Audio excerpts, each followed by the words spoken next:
Que la grâce et la paix de la part de Dieu notre Père et du Seigneur Jésus-Christ soient avec vous. Nous arrivons à la partie 6 qui a pour titre « Dieu a-t-il prédestiné les gens à aller en enfer ?» Sans doute, ça c'est une question très pertinente. Est-ce que vraiment Dieu a prédestiné les gens à aller en enfer? Il y a les gens qui enseignent ça. Principalement, ces gens-là qui enseignent la grâce des impies. Ils disent que eux ont été prédestinés pour la vie éternelle et que les autres qui n'acceptent pas leur message sont prédestinés à l'enfer. Est-ce que vraiment Dieu prédestine les gens à aller en enfer? Quand on dit prédestiné, ça signifie que Dieu a tranché. Dieu a décidé que un individu A ou un individu B doit nécessairement aller en enfer. Et ces gens-là, sans doute, citent les Écritures, et je vais vous lire l'Écriture qu'ils citent, Romains chapitre 9, le verset 10 jusqu'au verset 12, et nous continuons de 15 à 16. Je lis. Et plus, il en fit ainsi de Rebecca, qui conçut du seul Isaac notre père. Car, quoique les enfants ne fussent pas encore nés, ils n'eussent fait ni bien ni mal, en fait que le dessein d'élection de Dieu subsista, sans dépendre des œuvres, et par la seule volonté de celui qui appelle.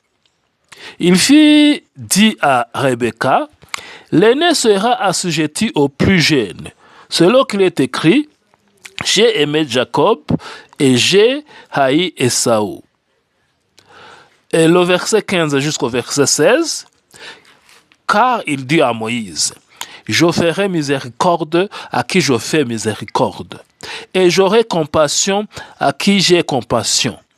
Ainsi donc, cela ne dépend ni de celui qui veut, ni de celui qui court, mais de Dieu qui fait miséricorde. Et si vous avez bien saisi, cette écriture semble affirmer la doctrine de ces gens-là qui donc disent que vous allez aller en enfer. Cela ne dépend pas de vous, cela dépend de Dieu qui a décidé ainsi. Est-ce que vraiment ces écritures que je viens de donner, que je viens de lire, ça s'explique comme ça? Est-ce que vraiment Dieu a prédestiné les gens à aller en enfer? Et cela ne dépend pas de leur volonté, c'est la volonté de Dieu, c'est Dieu lui-même qui a décidé ça. Et personne ne peut aller contre ce que Dieu a décidé. Sans doute, si Dieu est comme ça, si Dieu serait comme cela, il ne serait pas un Dieu juste. Il ne serait pas un Dieu d'amour. Imaginez Dieu qui vous crée et écrit, toi, je te crée, je te prédestine pour aller en enfer. Cela ne dépend pas de ta volonté. Cela dépend de ma décision. Quoi que tu fasses, tu iras en enfer. Est-ce que ce Dieu peut être appelé un Dieu juste, un Dieu d'amour? Un Dieu vraiment, si c'est un Dieu qui prend plaisir à avoir la souffrance de ses créatures, un Dieu qui est très content de voir ses créatures souffrir, ce Dieu peut être appelé un Dieu juste, un Dieu d'amour. Mais quelqu'un peut dire, est-ce que ces Écritures, ce n'est pas cela qu'il dit? Ce n'est pas cela. Il y a les gens, à cause de la manque de la compréhension des Écritures, ils comprennent mal les Écritures. Et moi, par la grâce de Dieu, je vais vous expliquer cette Écriture. Et je vais d'abord vous dire que ce que je vais dire, la quasi-totalité des chrétiens ne connaissent pas ça. Et vous pouvez dire, comment est-ce que toi, tu as connu ça? Je connais cela par le don spirituel que j'ai reçu de la grâce de Dieu. C'est le don spirituel qui se trouve dans 1 Corinthiens chapitre 12, verset 8, qui est appelé le don de la parole de connaissance. Parole de connaissance. Celui qui a ce don, il lit les Écritures et l'Esprit Saint lui donne la signification exacte de cette Écriture. Sans doute que beaucoup de gens ne connaissent même pas ce don spirituel. Beaucoup de gens connaissent qu'il y a la prophétie, il y a les parler en langue, il y a les miracles, mais ils ne savent pas qu'il y a un don qui s'appelle parole de connaissance. Parole de connaissance qui donne la compréhension exacte des Saintes Écritures. Par l'Esprit Saint, non pas par les études. Celui qui a ce don n'a pas besoin d'être enseigné. Non, l'Esprit Saint lui enseigne tout ce que vous devez connaître sur les Écritures. Alors, en retournant sur notre question, pourquoi les gens comprennent mal ces Écritures? C'est parce qu'ils ne connaissent pas un enseignement très élémentaire que je vais vous parler. L'enseignement concernant les 3 moissons de Dieu. Les 3 moissons de Dieu. Est-ce qu'autant enseigner les 3 moissons de Dieu? Sans doute que non. Je vais maintenant vous parler de ces 3 moissons. Après avoir expliqué les 3 moissons de Dieu, alors vous allez être capable de comprendre ce que signifie la prédestination. Les 3 moissons de Dieu, je vais les résumer et je vais donner après les Écritures. Oui, les Écritures. La première moisson, c'est prémisse 1. La deuxième moisson, c'est prémisse 2. La troisième moisson, c'est la récolte de la fin de l'année. Prémisse 1, prémisse 2, la récolte de la fin de l'année. Qu'est-ce que prémisse 1? Selon les Écritures, prémisse 1, c'est Christ. Nous allons expliquer cela. Christ, c'est lui les premières prémices. Et prémisse 2, c'est son épouse. L'épouse du Christ, c'est prémisse 2. Et la récolte de la fin de l'année, ce sont les autres gens qui auront la vie éternelle après le jugement dernier. Les autres gens qui auront la vie éternelle après le jugement dernier. Et je vais commencer à expliquer pas cas par cas. Commençons par prémisse 1, qui est Christ. Dans 1 Corinthiens chapitre 15, le verset 20, nous lisons que Christ, c'est lui les prémices. Il est appelé prémisse. Prémisse de quoi? Prémisse de la résurrection. Donc, quand Jésus est ressuscité, au jour de la résurrection, il est appelé les prémices.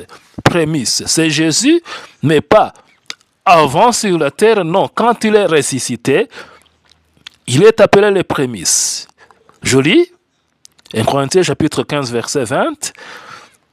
Mais maintenant, Christ est ressuscité de mort. Il est les prémices de ceux qui sont morts.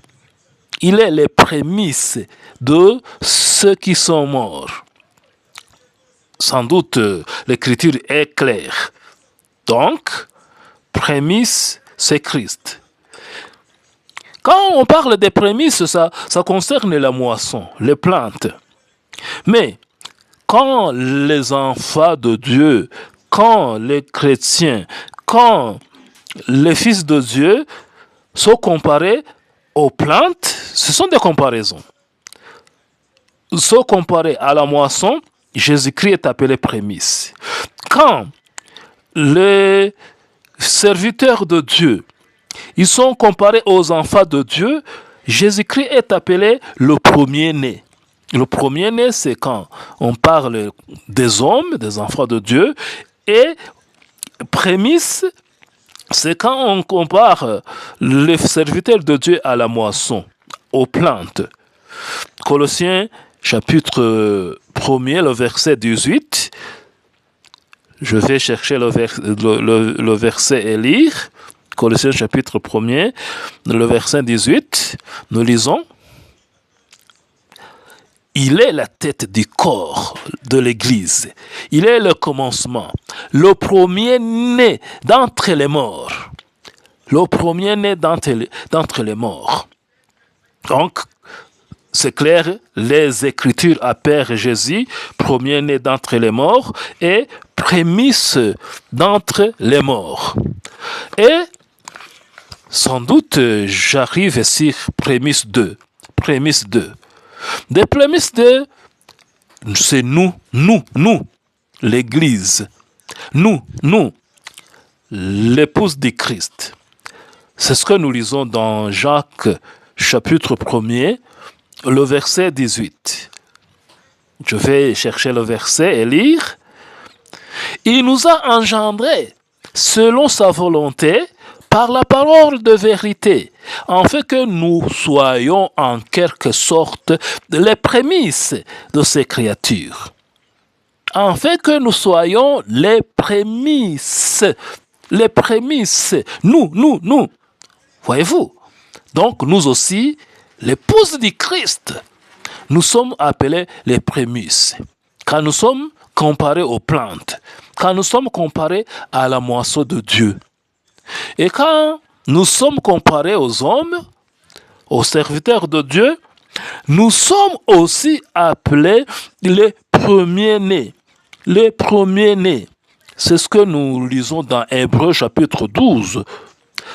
Le verset 23, je cherchais le verset, de l'assemblée des premiers-nés inscrits dans les cieux. L'assemblée des premiers-nés inscrits dans les cieux. L'assemblée, ça signifie l'église. Notre église est appelée l'assemblée des premiers-nés inscrits dans les cieux. Voilà. Donc, Jésus-Christ est prémisse 1, et nous aussi, son épouse, nous sommes prémisse 2. Voyez-vous? Jésus-Christ est le premier-né d'entre les morts. Nous aussi, nous sommes l'assemblée des premiers-nés.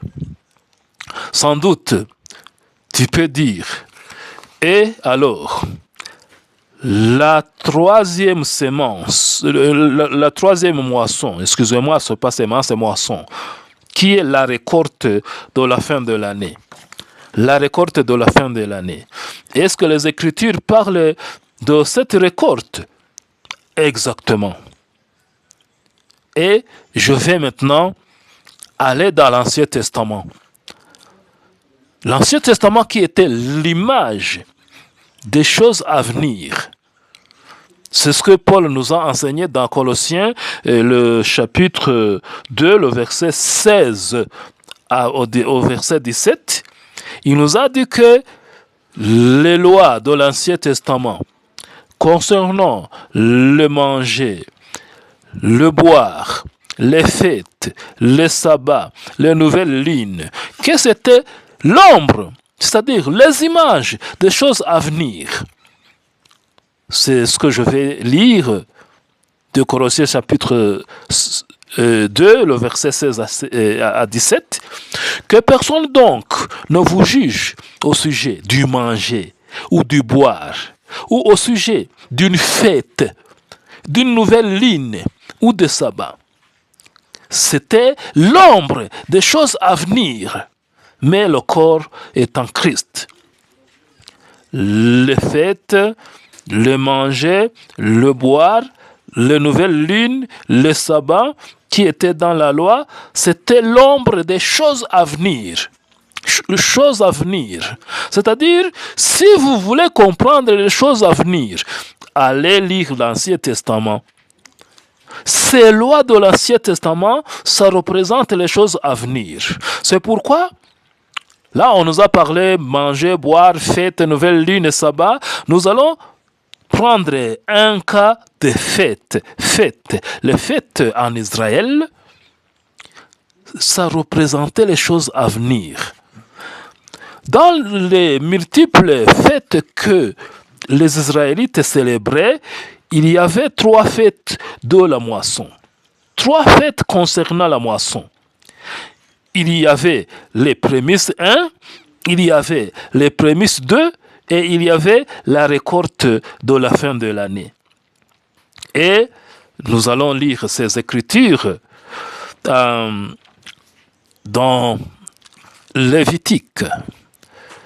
Lévitique, le chapitre 23, le verset 10 au verset 11, je lis. Parle aux enfants d'Israël et tu leur diras, quand vous serez entrés dans le pays que je vous donne et que vous y ferez la moisson, vous apporterez au sacrificateur une gerbe, prémisse de votre moisson. Il agitera de côté et d'autre la gerbe devant l'Éternel, afin qu'elle soit agréée. Le sacrificateur l'agitera de côté et d'autre le lendemain du sabbat. Comprenez-vous cela? Avez-vous compris les prémices, la fête des prémices là? Dans cette fête, on agitait une gerbe. Et ces prémices étaient célébrées le lendemain du sabbat. Je vais répéter. Parle aux enfants d'Israël, tu leur diras, quand vous serez entrés dans le pays que je vous donne, et que vous y ferez la moisson, vous apporterez au sacrificateur une gerbe, prémisse de votre moisson. Il agitera de côté et d'autre la gerbe devant l'Éternel, afin qu'elle soit agréée. Le sacrificateur l'agitera de côté et d'autre le lendemain du sabbat. Donc, cette gerbe qui était agitée de côté et d'autre par le sacrificateur est appelée prémisse de votre moisson. Et il était agité non pas n'importe quel jour, non, le lendemain du sabbat. Et sans doute, ces prémices, comme nous l'avons montré, représentent Christ. Christ à sa résurrection. Une question que je vais vous poser, si vous lisez les Écritures, surtout le Nouveau Testament, Jésus-Christ est ressuscité quel jour? Peut-il répondre? Exactement. Il est ressuscité le lendemain du sabbat, c'est-à-dire le dimanche. Tout le monde est d'accord avec ça. C'est pourquoi donc ces prémices que nous lisons ici, c'était une gerbe, pas 2 gerbes, parce que c'était une personne. C'est Christ. Alors, prémisse 1, c'est Christ. Et prémisse 2, nous lisons un peu en bas. Lévitique, le chapitre 23, le verset 14. Le verset 14, je vais lire le verset 15 jusqu'au verset 17. Je lis. Depuis le lendemain du sabbat, du jour où vous apporterez la gerbe pour être agitée de côté et d'autre, vous compterez 7 semaines entières. Vous compterez 50 jours jusqu'au lendemain du 7e sabbat et vous ferez à l'Éternel une offrande nouvelle. vous ferez à l'Éternel une offrande nouvelle. Vous apporterez de vos demeures 2 pains pour qu'ils soient agités de côté et d'autre. Ils seront faits avec 2 dixièmes de fleur de farine et cuits avec du levain. Ce sont les prémices de l'Éternel. Ce sont les prémices de l'Éternel. Voyez-vous, ici il y a une autre offrande que nous avons lue, offrande nouvelle. Et cette offrande nouvelle est appelée les prémices aussi, les prémices de l'Éternel. Les prémices de l'Éternel. Et ce n'était pas une gerbe comme prémisse 1, mais c'était 2 pains. 2 pains. Et ces pains-là, c'était des pains cuits avec du levain. Ils avaient du levain. Et je vais répéter, depuis le verset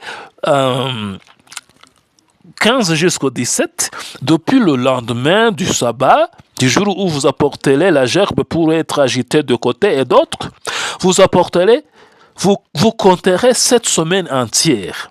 Et vous compterez 50 jours jusqu'au lendemain du 7e sabbat, et vous ferez de l'Éternel une offrande nouvelle.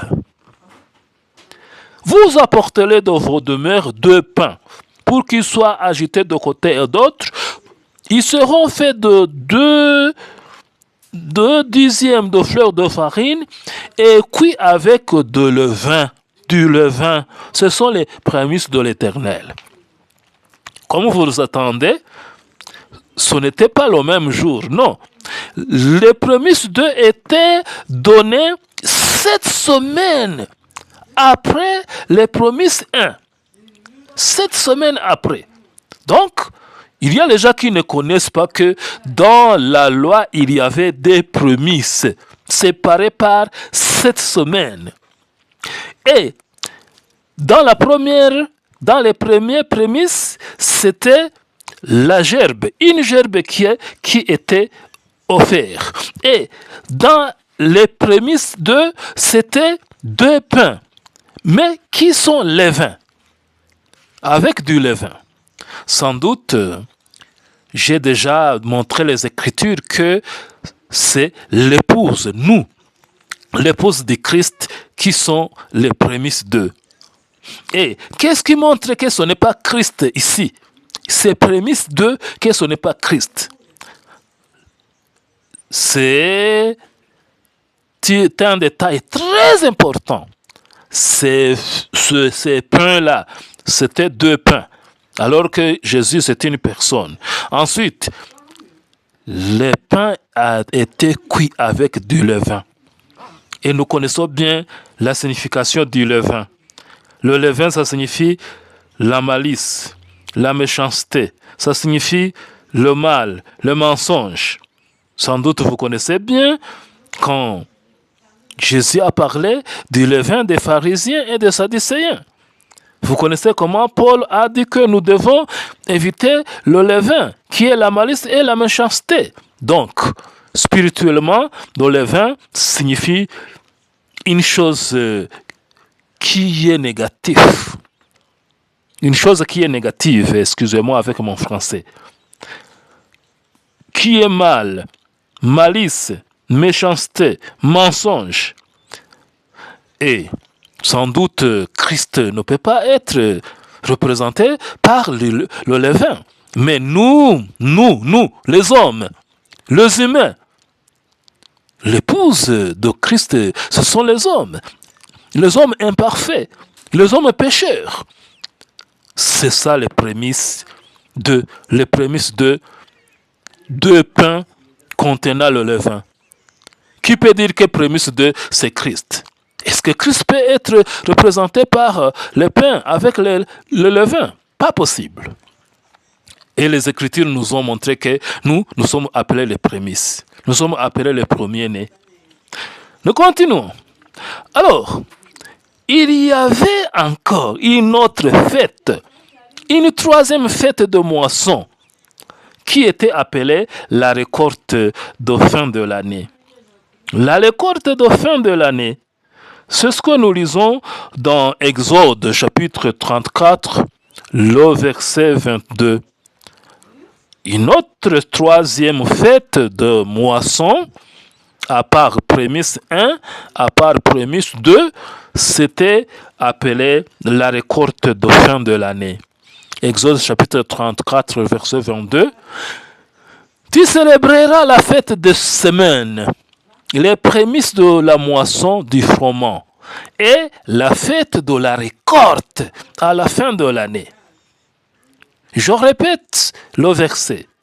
Tu célébreras la fête des semaines, des prémices de la moisson du froment et la fête de la récolte à la fin de l'année. Dans cette écriture, on cite deux fêtes. Il y a la fête des prémices de la moisson du froment, qui était aussi appelée la fête des semaines. Pourquoi cette fête des prémices est appelée la fête des semaines? Parce qu'on comptait 7 semaines après les prémices 1. C'est pourquoi cette fête aussi a été appelée la fête des semaines. Et il y avait donc une autre fête que nous lisons, et la fête de la récolte à la fin de l'année. Voyez-vous, sans doute quand vous parlez des prémices, les prémices ce n'est pas la même chose que la récolte, non. Quand quelqu'un est en train de manger, il dit je mange les prémices. Est-ce que tu vas dire que c'est toute la récolte? Non. Tout à fait clair. Quand quelqu'un dit voici mon premier-né, est-ce que tu vas dire que c'est le seul enfant qu'il a? Non. Le premier-né, ça signifie qu'il y a les autres enfants. Par exemple, quand nous lisons que Ruben est le premier-né de Jacob. Alors on te pose la question, est-ce que Jacob avait d'autres enfants? Tu dis, je ne connais pas. Alors tu es insensé. Tu ne comprends rien. Le fait de dire que Ruben est le premier-né de Jacob fait montrer directement que Jacob avait d'autres enfants. Parce qu'on ne peut pas être premier-né, lui seul dans la famille, sans autres enfants. Et quand nous lisons que nous sommes les prémices, nous l'Église, l'épouse du Christ, nous sommes l'Église de premier-né, inscrit dans les cieux. Ça montre qu'il y a les autres enfants de Dieu. Il y a les autres, l'autre moisson. C'est ça maintenant que nous lisons la récolte de fin de l'année. La récolte de fin de l'année. Alors, quels sont les gens qui forment cette récolte de fin de l'année? J'aimerais encore vous lire un autre verset avant de vous donner les détails des gens qui forment les récoltes de fin de l'année. Dans Exode, encore le chapitre 23, le verset 16, ça nous parle aussi de ces deux fêtes. Les deux fêtes, la moisson et la récolte de fin de l'année. Je lis, tu observeras la fête de la moisson, les prémices de ton travail, de ce que tu auras semé dans les champs, et la fête de la récolte de la fin de l'année. Voyez-vous? Alors, est-ce que les chrétiens connaissent cette fête de la récolte de la fin de l'année? Ils connaissent la signification spirituelle de cette fête? Absolument pas. La quasi-totalité des chrétiens ne connaissent pas que représente cette récolte de la fin de l'année. Et comme je l'ai dit, je le répète, la récolte de fin de l'année, cette fête représentait les autres gens qui auront la vie éternelle après le jugement dernier. Les autres gens qui ne sont pas l'Église, qui ne sont pas l'épouse du Christ. Mais il y a les gens qui peuvent dire, est-ce que ce n'est pas l'épouse du Christ qui va avoir la vie éternelle seule? Est-ce qu'il y a les autres qui vont être sauvés à part l'église du Christ, à part l'épouse du Christ? La réponse c'est oui. Il y a les autres qui vont être sauvés, à part l'épouse de Christ. Si c'était l'épouse de Christ qui allait être sauvée, comment est-ce que nous pouvons être appelés les premiers-nés? Le premier-né, sans autres enfants. Sans autres enfants. Comment est-ce que nous pouvons être appelés les prémices s'il n'y a pas d'autres récoltes? Et l'écriture que nous allons montrer, ça montre que Jésus-Christ n'est pas mort pour nous seulement, l'Église. Non, non. Il est aussi mort pour les autres. C'est-à-dire, le sacrifice de Jésus-Christ ne concerne pas seulement nous, l'épouse. Non, non, non. Ça concerne aussi les autres qui ne sont pas dans notre groupe, qui ne sont pas dans l'épouse. Avez-vous lu 1 Jean chapitre 2, verset 2? Nous allons lire ça. Je lis. Il est lui-même une victime expiatoire pour nos péchés. Non seulement pour les nôtres, mais aussi pour ceux du monde entier. Je vais répéter. 1 Jean chapitre 2, verset 2. Il est lui-même une victime expiatoire pour nos péchés. Non seulement pour les nôtres, mais aussi pour ceux du monde entier. Avez-vous saisi ce que dit ce texte? Est-ce que Jésus-Christ est mort pour nos péchés seulement, selon cette écriture? Non, non, pas nous seulement, pas nous seulement. Alors, si Jésus-Christ n'est pas mort pour nos péchés seulement, c'est-à-dire que sa mort aussi va être bénéfique pour les autres qui ne sont pas nous, son épouse. Voyez-vous? C'est pourquoi nous disons que il est la victime expiatoire pour nos péchés, non seulement non seulement pour les nôtres. Non seulement pour les nôtres. Ça c'est clair. Alors, ce sont maintenant ces autres gens qui ne sont pas dans l'église, dans l'épouse, dans les prémices, dans les premiers-nés, qui vont ressusciter dans la deuxième résurrection après les 1000 ans, et ils vont être jugés, et ceux qui vont hériter la vie éternelle par le pardon, la grâce de Dieu, Dieu va asperger sur eux le sang de Christ pour qu'ils puissent hériter la vie éternelle.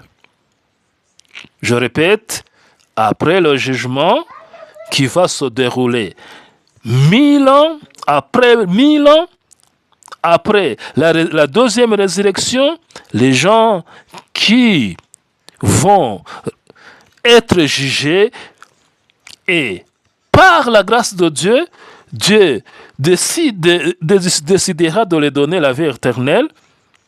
Il va asperger sur ces gens le sang de Christ et ils vont recevoir la vie éternelle. Pourquoi je dis asperger du sang de Christ? Ça c'est clair, il faut que j'accentue ça. Les Écritures nous disent que le salaire du péché, c'est la mort. Romains 6, 23.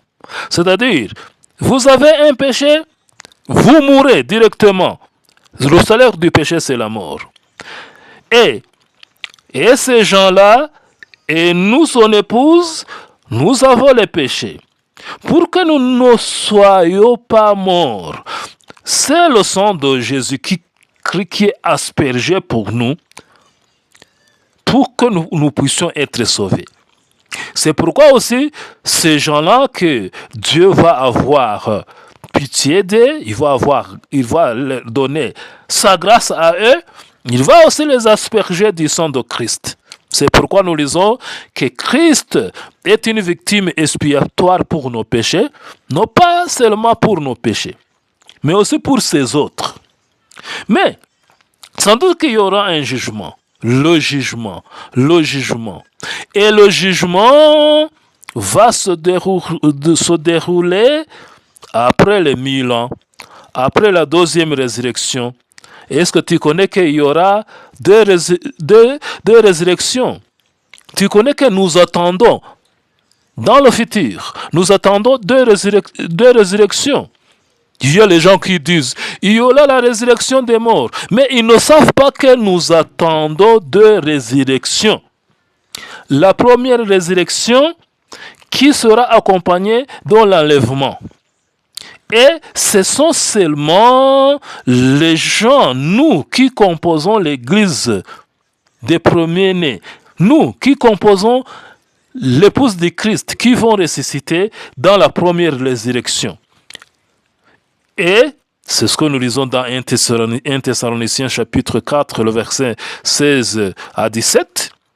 Tout le monde connaît ce verset, mais je vais le lire et le relire, car le Seigneur lui-même a un signal donné à la voix d'un archange et au son de la trompette de Dieu descendra du ciel, et les morts en Christ ressusciteront premièrement.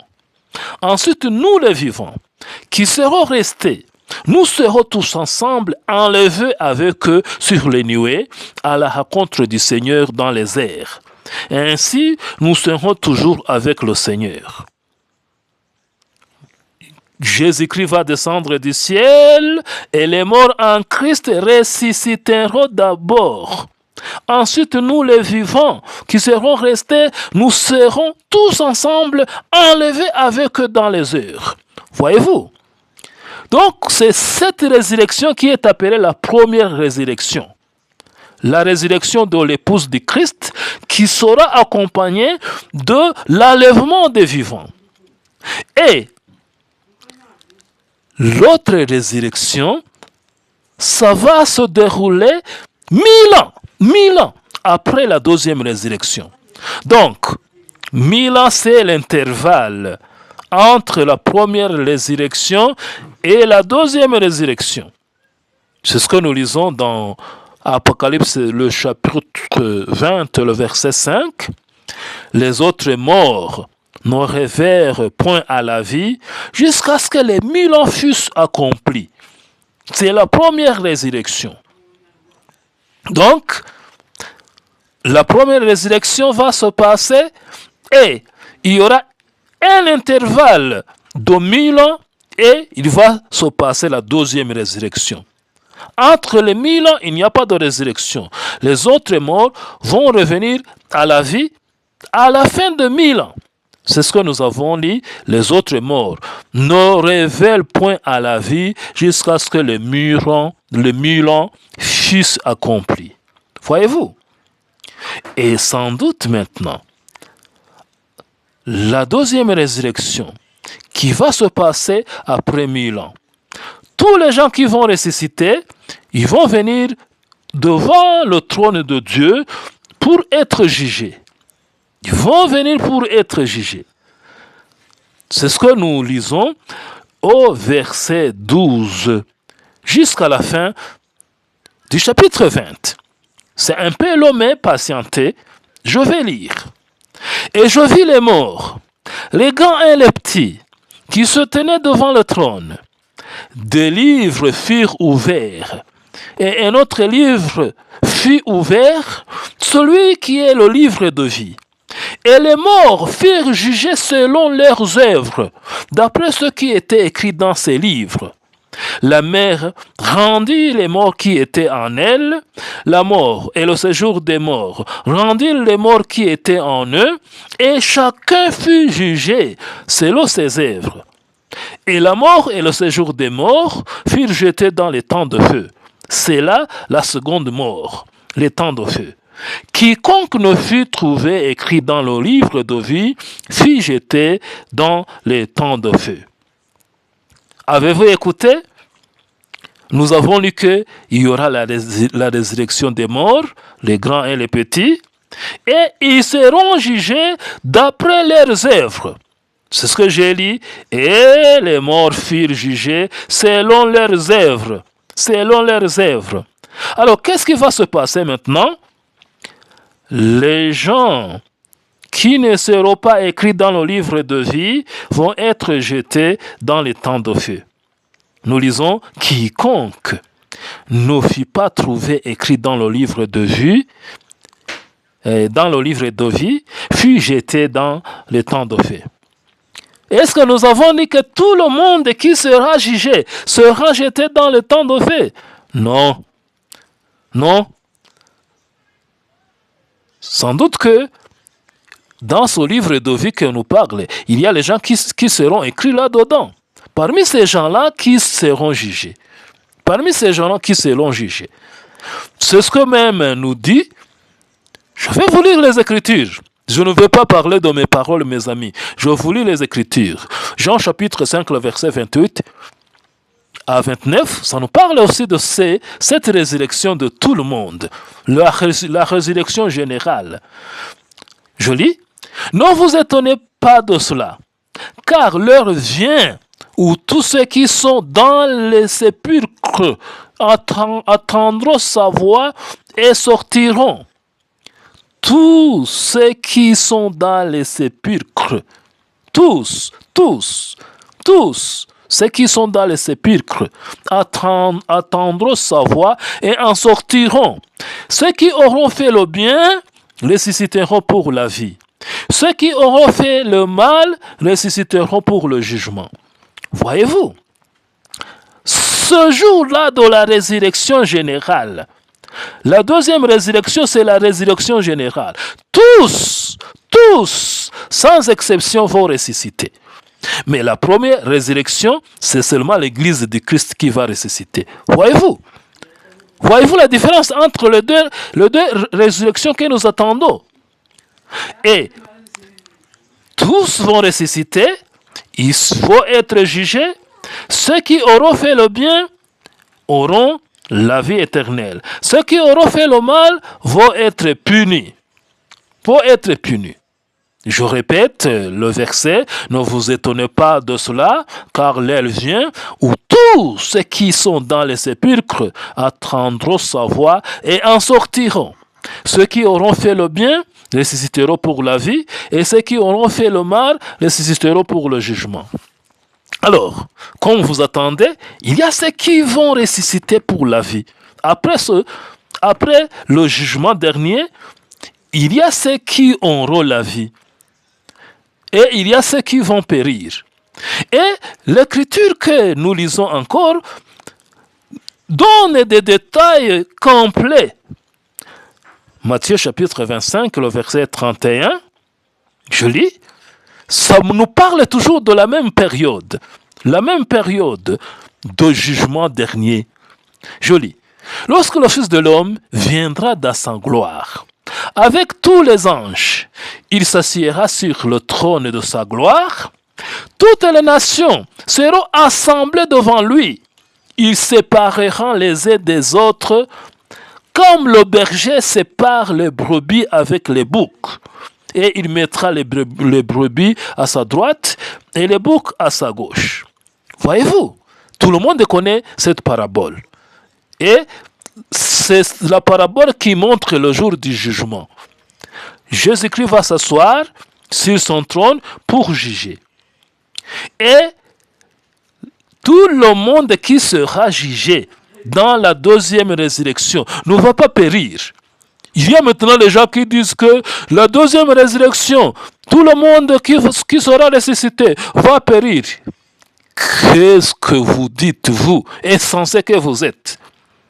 Avez-vous vu un jugement où tout le monde est condamné? Non. Ici, les gens seront divisés en deux groupes d'après leurs actions. Il y aura les gens qui vont être appelés justes, brebis, et les autres qui vont être appelés injustes, les boucs. Et les boucs vont être jetés dans les temps de feu. C'est ce que nous lisons au verset 41. Ensuite, il dira à ceux qui sont à sa gauche, retirez-vous de moi, maudits.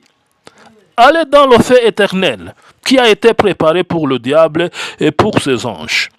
Voyez-vous, sans doute, c'est le jour du jugement où les gens vont être jetés dans le temps de feu. Et le verset 46 nous dit, et ceux qui et ceux-ci iront au châtiment éternel, mais les justes à la vie éternelle. Voyez-vous? Alors ces gens-là qui vont hériter la vie éternelle, après le jugement dernier, après la deuxième résurrection, c'est ça la récolte de la fin de l'année. La récolte de la fin de l'année. Et ces gens-là ne sont pas les prémices. Et ces gens-là ne sont pas l'épouse. Et ces gens-là ne sont pas les premiers-nés. Ce sont les autres enfants. Nous sommes premiers-nés. Ces gens-là sont les autres enfants. Nous sommes les prémices. Ces gens-là sont la récolte de la fin de l'année. La fin de l'année, pourquoi? Parce que ça sera la fin, le dernier jugement. Et après ce jugement, nous allons entrer dans la vie éternelle. Les gens qui auront fait le mal vont aller dans la punition éternelle et les justes vont entrer dans la vie éternelle. C'est pourquoi ce groupe de gens sont appelés la récolte de la fin de l'année. Et sans doute, vous pouvez poser la question, le jour où, dans la deuxième résurrection, les gens vont ressusciter pour être jugés, où sera l'épouse du Christ? Qu'est-ce qu'il sera en train de faire? L'épouse du Christ sera assise sur le trône. Nous serons assis sur le trône et nous serons en train de juger. Nous serons en train de juger. Connaissez-vous que nous allons juger comme l'épouse du Christ? Nous allons juger cette foule. Quand cette foule va être séparée des brebis et des boucs, c'est nous qui allons faire cette action avec notre mari Christ. Connaissez-vous cela? Nous lisons Matthieu chapitre 19, le verset 18. Écoutez attentivement. Jésus leur répondit, « Je vous le dis en vérité, quand le Fils de l'homme, au renouvellement de toutes choses, sera assis sur le trône de sa gloire, vous qui m'avez suivi, vous serez de même assis sur les 12 trônes et vous jugerez les 12 tribus d'Israël. Vous serez de même assis sur les trônes et vous jugerez les 12 tribus d'Israël. » Avez-vous compris cela? Jésus a dit, je vous le dis en vérité, quand le Fils de l'homme, au renouvellement de toutes choses, sera assis sur son trône de sa gloire. Voyez-vous, c'est cette période-là, cette période quand Jésus va juger après la deuxième résurrection. Nous lisons que vous serez même assis sur les 12 trônes et vous jugerez les 12 tribus d'Israël. Nous serons donc pas jugés, mais nous serons des juges. Nous serons des juges. Nous serons des juges. Nous allons juger toutes les nations. Et c'est ce que Paul a enseigné aux Corinthiens. 1 Corinthiens chapitre 6, le verset 1er jusqu'au verset 6. Je vais vous lire tous ces textes. Et les gens ne connaissent pas ces textes. Ils ne connaissent pas que nous, au jour du jugement, nous ne serons pas dans la foule qui sera jugée. Non, nous l'épouse du Christ, nous les premiers-nés, nous les prémices, nous serons en train de juger, assis sur des trônes. Je lis. Quelqu'un de vous, lorsqu'il est indifférent, ose-t-il plaider devant les injustes et non devant les saints? Ne savez-vous pas que les saints jugeront le monde? Et si c'est par nous que le monde est jugé, êtes-vous indigne de rendre le moindre jugement? Ne savez-vous pas que nous jugerons les anges? Et nous ne jugerons pas à plus forte raison les choses de cette vie. Quand donc vous avez des différends pour les choses de cette vie, ce sont les gens de l'Église. Ce sont des gens de l'Église, ne fait aucun camp que vous preniez pour juger. Je le dis à votre honte. Ainsi, il y a parmi vous pas un seul homme sage qui puisse se prononcer entre ses frères. Mais un frère plaide contre un frère, et cela devant les infidèles. Et c'est déjà certes un défaut chez vous que d'avoir des procès les uns avec les autres. Voyez-vous, Paul ici donnait des réprimandes, disait aux chrétiens qui ne doivent pas aller accuser les frères, un frère accuser un autre frère devant les païens, devant les injustes. Il a dit, c'est vous qui allez juger ces gens. Et vous allez être jugé par ces gens-là. Un frère allait accuser un autre frère chez les païens. Voyez-vous? Donc c'est nous, l'Église, nous, l'épouse, nous, les prémices, nous, les premiers-nés qui allons juger toute cette foule, qui allons diviser la foule en deux parties, la partie des brebis et la partie des boucs. Et nous allons détruire les boucs. Nous allons détruire les boucs. C'est nous-mêmes qui allons faire cette action. Est-ce que tu as déjà lu cette écriture? Je vais vous lire l'écriture. Apocalypse, c'est le chapitre 2, le verset 28. Après le jugement, nous allons frapper. Nous allons frapper les gens qui vont être détruits. Je lis Apocalypse, le chapitre 2. Je vais commencer par le verset 26. À celui qui vaincra et qui gardera jusqu'à la fin mes œuvres, je donnerai autorité sur les nations. Il les pètera avec une verge de fer, comme on brise les vases d'argile, ainsi que moi-même j'en ai reçu le pouvoir de mon Père. As-tu déjà lu cette écriture? Est-ce que tu vois les privilèges que nous avons? Les privilèges que nous avons. Je répète, à celui qui vaincra, qui garde jusqu'à la fin mes œuvres, je donnerai autorité sur les nations. Je donnerai autorité sur les nations. Nous allons avoir l'autorité sur les nations. Qu'est-ce que nous allons faire? Verset 27. Il les pètera avec une verge de fer, comme on brise les vases d'argile. Voyez-vous? Nous allons briser. Ces gens-là que nous allons briser comme les vases d'argile, ce sont ces boucles-là. Ces boucles-là, nous allons les briser. Voyez-vous? Et sans doute que tous ne seront pas brisés. Et il y a ceux qui ont fait le bien.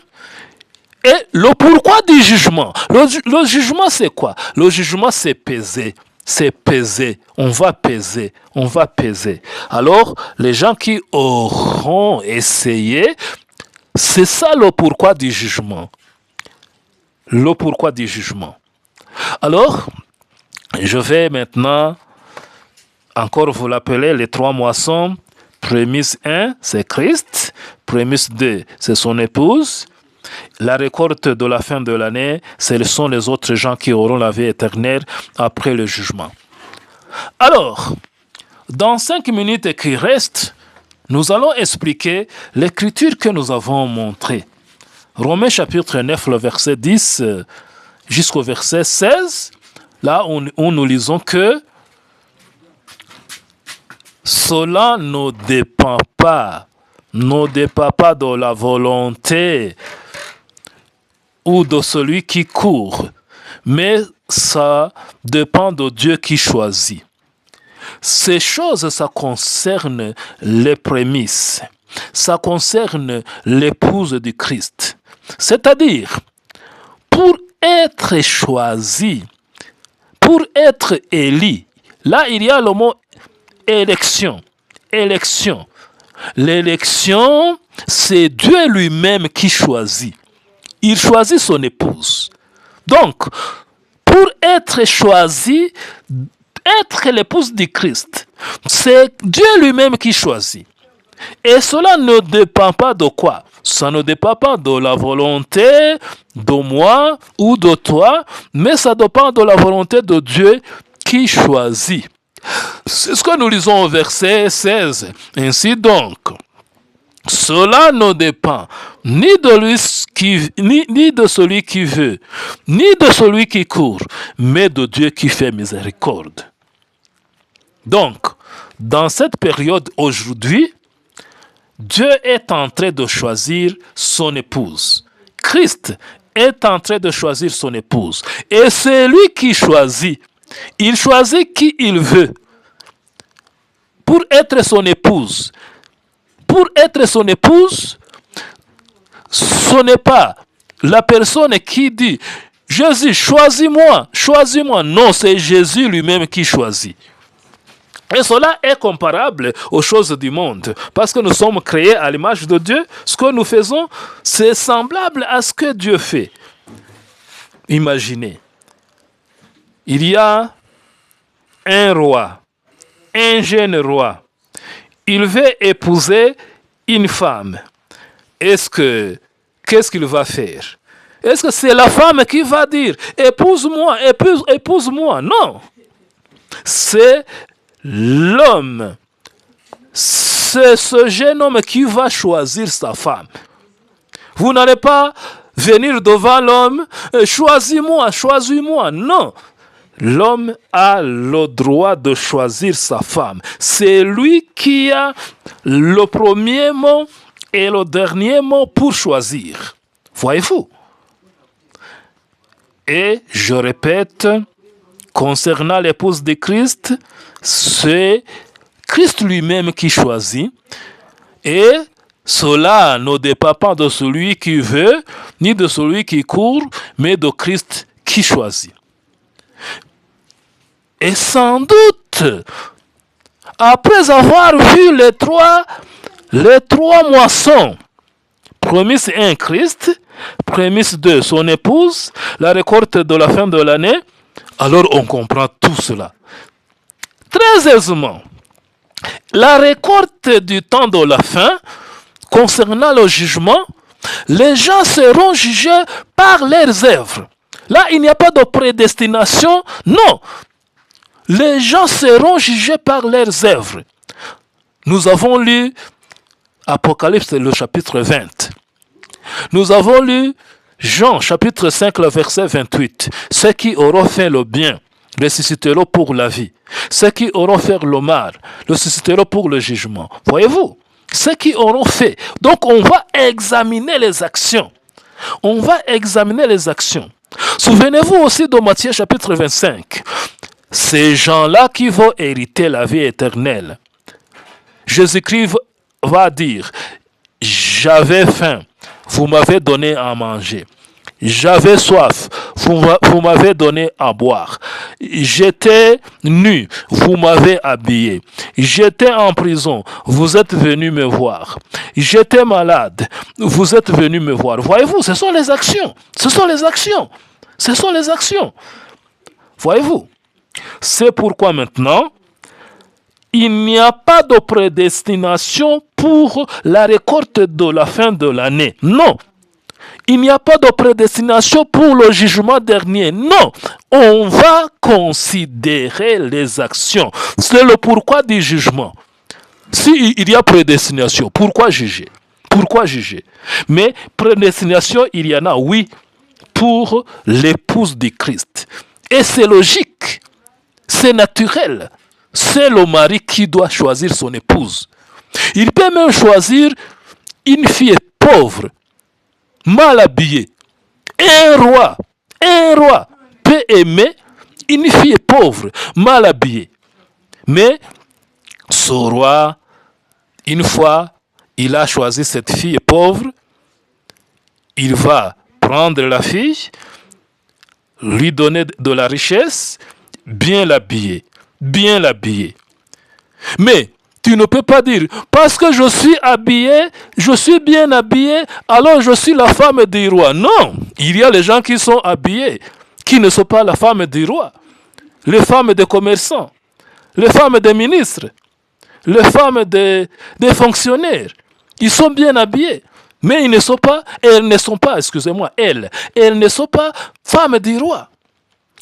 Mais il y a maintenant les folles qui sont mal habillées, qui sont très sales, qui disent, je suis la femme du roi, je suis la femme du roi, du roi, alors qu'elles sont mal habillées, alors qu'elles sont sales. Une fois le roi te choisit, même si tu es sale, vous allez être lavé. Même si tu n'as pas d'habit, le roi va vous habiller. Mais si vous êtes sale, vous êtes mal habillé, et vous êtes, je suis femme du roi. Non, non, non, non, non, non. C'est le roi des fous. À moins que ton mari soit